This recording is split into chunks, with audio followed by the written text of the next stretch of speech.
Gubernur Aceh Nova Iriansyah melalui Sekda Aceh Takwala mengarahkan aparatur sipil negara pemerintah Aceh mendonorkan darah langsung ke instalasi transfusi darah ITD Rumah Sakit Umum Daerah Zainal Abidin, Banda Aceh. Kebijakan itu dilakukan menyusul adanya informasi terjadi kekosongan darah di Banda Aceh.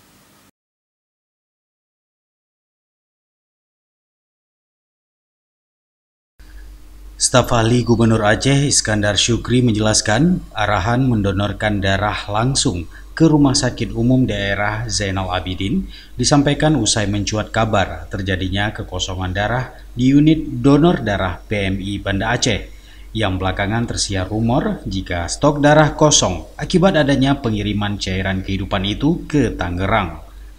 Menyikapi fenomena yang oleh banyak pihak dinilai kontradiktif, Gubernur telah mengirimkan surat permohonan kepada pengurus PMI Pusat untuk melakukan audit investigasi terhadap pemberitaan di banyak media terkait pengiriman darah dari PMI Kota Banda Aceh ke Tangerang, guna menghindari munculnya ketidakpercayaan masyarakat dan pendonor aktif dalam mendonorkan darahnya pada Palang Merah Indonesia.